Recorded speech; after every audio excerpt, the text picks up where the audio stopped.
દયારામભાઈના ચંદ્રાવલા. એકવાર શ્રીનાથજી મોહના ભંગીની કાંધ ઉપર જઈને બેઠા. તેથી ગોવિંદ સ્વામીએ શ્રીનાથજીને પકડીને શ્રી યમુનાજીમાં ડૂબકી ખવડાવે. ત્યાં ઉત્થાપનનો સમય થયો. તેથી શ્રીજી તુરતમાં મંદિરમાં પધાર્યા. શ્રી ગુસાઈજી કિમાડ ખોલી મંદિરમાં જોવે તો મંદિર બધું ભીનું દેખાયું. શ્રીનાથજીના વાઘા વસ્ત્ર બધું ભીનું ભીનું. ત્યારે શ્રીજીએ પૂછ્યું, ગુસાઈજીએ પૂછ્યું, બાબા કઈ લીલા છે? ત્યારે ગુસાઈજીને કહ્યું કે તમારો સેવક ગોવિંદો છે ને, એણે મને યમુનાજીમાં ડૂબકી ખવડાવી. આ સાંભળી ગુસાઈજીએ ગોવિંદ સ્વામીને કહ્યું, આ કોઈ ખેલની રીત છે? ત્યારે ગોવિંદ સ્વામીએ કહ્યું, મોહના ભંગીની કાંધ ઉપર ચડીને બેઠા હતા, તમારા લાલાના વખાણ કરવા જેવા નથી, ઉપરાનું તાળવા જેવું નથી. એ કહા ખેલને કી રીત? ગુસાઈજી કે એમ નો કહેવાય, ભલી એ ખેલવે કી રીત. ત્યારે કહ્યું, તેથી મેં યમુનાજીમાં સ્નાન કરાવ્યું. ત્યારે ગુસાઈજીએ કહ્યું કે બ્રહ્મ કદી છોવાતો નથી, શ્રીજીની ઈચ્છા હોય તો એની સાથે ખેલે. આ ઉપરથી સમજાય છે કે શ્રીજીને મોહની ભંગી પ્યારો હતો. ત્યાં જાત કુળ ઊંચ નીચ કાંઈ જોવાતું નથી. આપણે રસખાન પઠાણ, અલીખાન પઠાણ, પીરજાદી, મોહનો ભંગી, વેશ્યા, કુંભાર, કેટલા કોઈ બાકી નથી.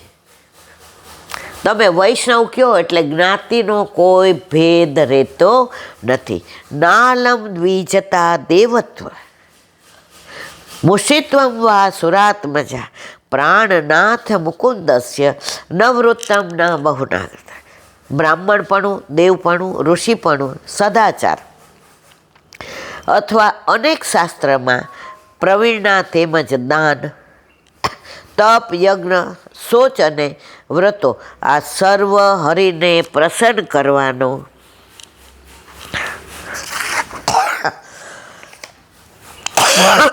સમર્થ નથી.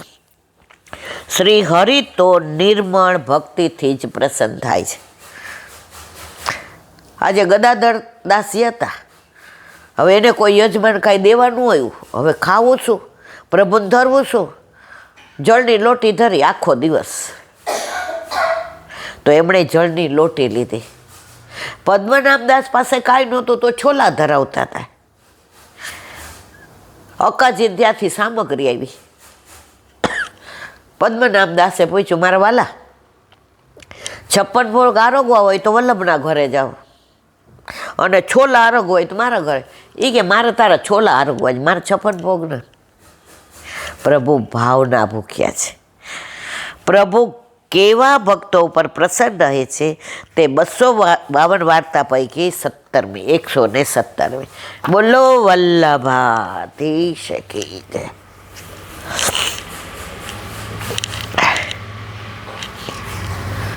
શ્રી વલ્લભાધીશ કી. સુબોધી નીચેનું પાન વલ્લભ કરાવે તો થાય, અને સ્પર્શ કરવો આપણા બસની વાત નથી.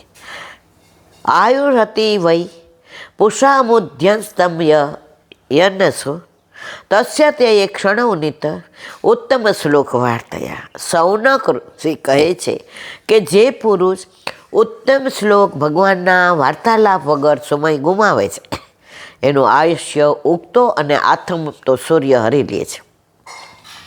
એ વાક્ય પ્રમાણે જે કાલમાં ભગવત વાર્તા થતી હોય તેને સૂર્ય હરી શકતો નથી. માટે કલીએ કાલમાં પ્રવૃત્તિ કરી નથી એમ કેમ સ્વીકારતા નથી. સૂર્યની ગતિથી ગણના કરવામાં કાળની મર્યાદા બાંધવામાં આવે તો સતયુગ, ત્રેતાયુગ વગેરે યુગેનો વ્યવહાર થાય. એટલે પ્રાસંગિકોકસ્યાને જેના લગ્ન હોય તેના ગીત ગવાય. એ ન્યાયે ભગવત કથા કરતા રાજાના આયુષ્ય વડે અને ભગવાન વડે કાળ ઉત્તમ છે એમ શા માટે ન કહેવાય એવી શંકા કરે. તેથી કહે છે, યસ્મિન હનિ યહેવ ભગવાન સર્જગામ તદૈવેહાનું ઋતુસાવ ધર્મ પ્રભવ કલી. અર્થ, જે દિવસે જે સમયે ભગવાને પૃથ્વીનો ત્યાગ કર્યો તે જ સમયે અહીં અધર્મની જેમાંથી ઉત્પત્તિ થાય છે તે કલી ચાલુ થયો. સારસ્વત કલ્પમાં ઠાકોરજી જ્યારે ગોલોક પધાર્યા પછી કલીએ પ્રવેશ કર્યો, ત્યાં સુધી એની ત્રેવડ નહોતી કે અહીંયા પ્રવેશ કરી શકે. સુબોધિની યસ્મિન હનતે, ભગવાન પૃથ્વી પરથી પધાર્યા એ જ દિવસથી કલી આવ્યો. એ સાચું છે કે પરીક્ષિતનું આયુષ્ય અને ભગવાન કલીને ઉત્તમ કરી શકે, પણ એમ કર્યું નથી. તેમાં દ્વાપરના અંતમાં ભગવાન અવતાર થયો ત્યારે કલીએ પ્રવેશ કરેલો ન હતો. એ સમયે ભગવાને સૂર્યની ગતિ ઉત્કૃષ્ટ કરી હતી. જ્યારે ભગવાન પૃથ્વી પરથી પધાર્યા ત્યારે કાળની ઉત્તમતા ન રહી. વળી ત્યારે પરીક્ષિતને પણ રાજ્યાધિકાર પ્રાપ્ત ન હતો, એટલે વચલા ગાળામાં કલીએ પ્રવેશ કર્યો. યુધિષ્ઠિરના સમયમાં પ્રવેશેલો કલીને પરીક્ષિત કાઢી મૂકે તો પરીક્ષિત રાજાના પધારવા પછી એ પાછો આવે અને એનો જે બાકી સમય રહ્યો હોય તે ભોગવે. તેથી જો યુધિષ્ઠિર હતા ત્યારે કલી નથી આવ્યો, પ્રભુ હતા ત્યારે નથી આવ્યો. પ્રભુ ગોલોકધામ ગયા પછી કલી આવ્યો છે. તેથી કલ્કી અવતારમાં બાદ આવે. પરીક્ષિતનું સામર્થ્ય ભગવાનની સમાન ન હોવાથી કલીની ઉત્તમતા થઈ નહીં. જે દિવસે જે ક્ષણે ભગવાને પૃથ્વીનો ત્યાગ કર્યો તે જ ક્ષણે કલીએ પ્રવેશ કર્યો. તે ભગવાનના પધારી જવાની રાહ જોતો હતો. એટલે ભગવાન પધાર્યા કે તરત જ આવી ગયો અને એના આવવા સાથે સર્વ અધર્મોનું કાર્ય શરૂ થયું. એકવાર તમે ખોટું કરવા માંડો પછી લોભ, પાપનો બાપ કોણ? પાપનો બાપ લોભ. બહુ પૈસાવાળા હોય ને એને એમ થાય હજી પૈસો કમાવો, બહુ પ્રતિષ્ઠાવાળા હોય એને એમ થાય હજી પ્રતિષ્ઠા કમાવો, બહુ જ્ઞાનવાળા હોય એને એમ થાય હજી જ્ઞાન મળે, બહુ પ્રેમવાળા હોય એને એમ થાય હજી પ્રેમ મળે. જેની પાસે જે હોય એ જ એને વધારવાનું મન થાય. તો અહીંયા શું કહે છે કે અધર્મ આવ્યો, હવે રાજી થઈ ગયા બધાએ કે એકે પ્રવેશ કર્યો.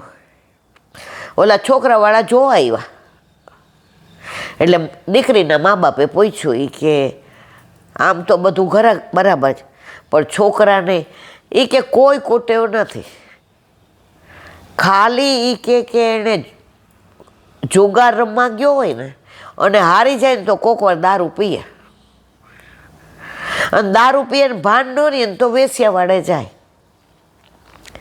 એક વસ્તુ જુગારમાં હાર્યો તો કેટલા બધા કુલક્ષણ આવ્યા. તો એકવાર ઘરમાં અધર્મ પ્રવેશે પછી એની વણઝાર લાગી જાય. અધર્મ એકલો આવતો નથી, બધા દૂષણો ભેગા લઈને જ આવે છે. કળિયુગ દુષ્ટ હતો માટે તેને મારવો યોગ્ય હતો, અથવા કોઈ રીતે એનું નિરાકરણ કરવું ઉચિત હતું, અથવા તે માટે ભગવાનને પ્રાર્થના કરવી હતી. તો બધા ઉપર ઉપકાર થાત એમ શા માટે કર્યું એની શંકા થાય માટે કહે છે. બોલો વલ્લભાધીશ કી જય. શ્રીમદ ભાગવત અને મારા ગુરુદેવને દંડવત પ્રણામ. चंद्र सरोवर पे सूरदास जी के द्वार पे मेरा दंडवत प्रणाम. सुरभि कुंड पे परमानंद दास जी के द्वार पे मेरा दंडवत प्रणाम. जमुनावता पे संकर्षण कुंड पे कुंभन दास जी के द्वार पे मेरा दंडवत प्रणाम. बिलछू कुंड पे कृष्णदास जी के द्वार पे मेरा दंडवत प्रणाम. कदम कुंडी पे गोविंद स्वामी के द्वार पे मेरा दंडवत प्रणाम. अप्सरा कुंड पे चित्त स्वामी के द्वार पे मेरा दंडवत प्रणाम. मानसी गंगा पे नंददास जी के द्वार पे मेरा दंडवत प्रणाम. रुद्र रुद्रकुंड पे चित्रगुप्त दास जी के द्वार पे मेरा दंडवत प्रणाम। વ્રજ વિલાસ વ્રજની ગોપિકાઓને મારા દંડવત પ્રણામ. હે વલ્લભ, સવારથી અત્યાર સુધી સેવા સ્મરણ સત્સંગ જે પણ તે કરાવ્યો તે તારા ચરણારવિંદમાં જ સમર્પણ કરું છું. ભૂલ અપરાધ થઈ હોય તો ક્ષમા કરશો. બોલો વલ્લભાધીશ કી. શ્રી વલ્લભ પ્રભુ કરુણા સાગર જગત ઉજાગર ગાઈએ. શ્રી વલ્લભ કે ચરણ કમલ કી. શ્રી વલ્લભ કે ચરણ કમલ કી. બલી બલી બલી શ્રી વલ્લભ ગુણ ગાઈએ. વલ્લભી સૃષ્ટિ સમાજ સંગ મિલ જીવન કો ફલ પાઈએ. શ્રી વલ્લભ ગુણ ગાઈએ. શ્રી વલ્લભ ગુણ ગાઈએ. યા તે રસિક કહાઈએ.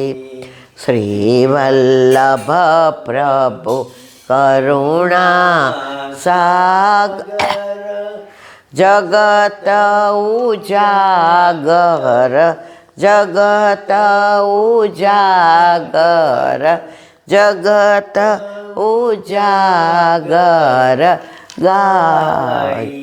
શ્રી વલ્લભાધીશ. આજનો આ સત્સંગ મારા વલ્લભના ચરણારવિંદમાં સમર્પણ કરું છું. ભૂલ અપરાધ થઈ હોય તો ક્ષમા કરશો. આ મારા વલ્લભની વાણી અને ભૂલો એમાં. બોલો વલ્લભાધીશ કી. બધાય વૈષ્ણવને ઝાઝા કરી જય શ્રી કૃષ્ણ.